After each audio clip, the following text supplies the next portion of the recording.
If I were to identify one principle in all of cybersecurity that is probably the most important, an umbrella term or an overarching principle guiding all of cybersecurity, it would be the principle of least privilege. What that means is kind of what it sounds like, that a person, a program, a system should only be given the minimum amount of access necessary to accomplish a job or function.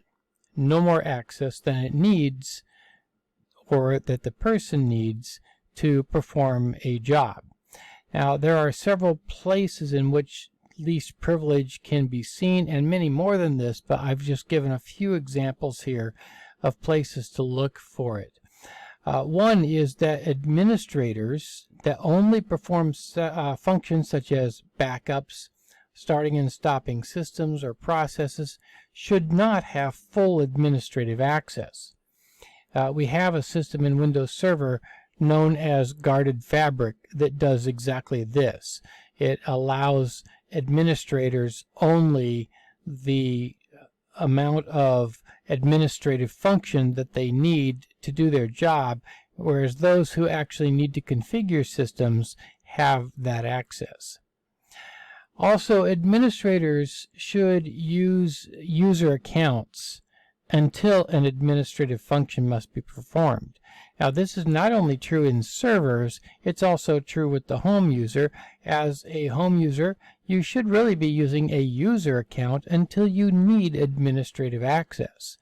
Now, I realize that most people have an administrative account on their home system and get by just fine, which works as long as you are very careful about something we call the UAC, or User Access Control, which is the next point here. In Windows, the UAC is that window that pops up to give explicit permission when you try to do something that requires administrative access.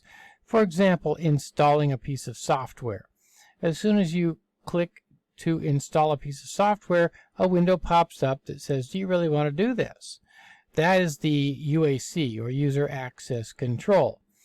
And by clicking OK, you're giving your system permission to change files that could be system files.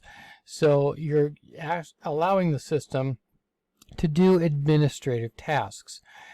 Now, if you were using a user account, it would actually require you to put in a username and password of an administrator before it would allow that task. This is really the best way to do things.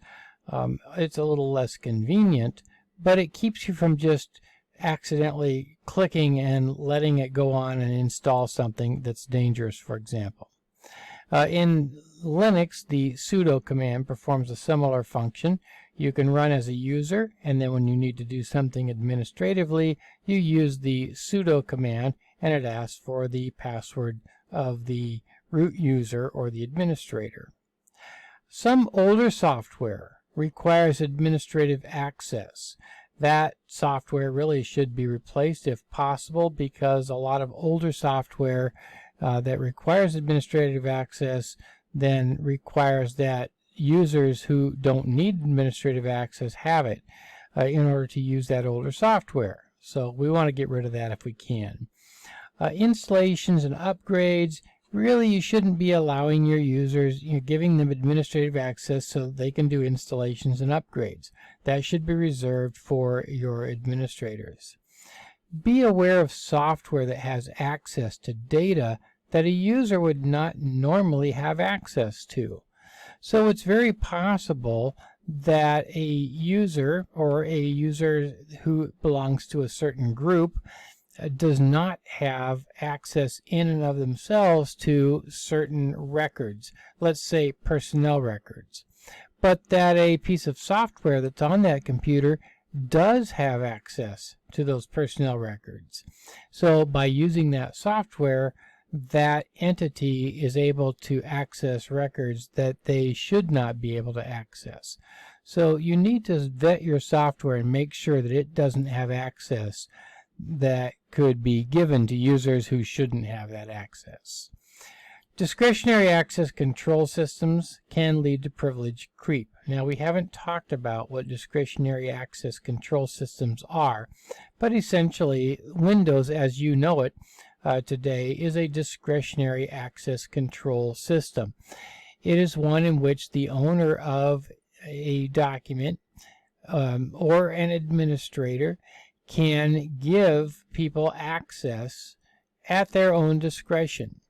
I've had this happen many times on the job before cybersecurity was a real big issue, where say I needed access to a certain scanner or printer, and so I'd call the help desk or the IT department, and then they would give me administrative access to a system in order to connect to that printer or that scanner. Once I had administrative access to that system, I could do anything I wanted, including giving myself additional access. So over time, I would get more and more and more access to systems that I should not have over the 20-some years that I worked for that company. That's called privilege creep. And privilege creep is not a good thing. There are other access control systems that help avoid that, but the Windows system as we use it today is a discretionary access control system, and it can lead to, well, I'll just give you some temporary access here and some temporary access there, and pretty soon you have privilege creep where you don't even have control anymore of who has what access and what privileges. So that is the idea of least privilege and a few places that you might see it used.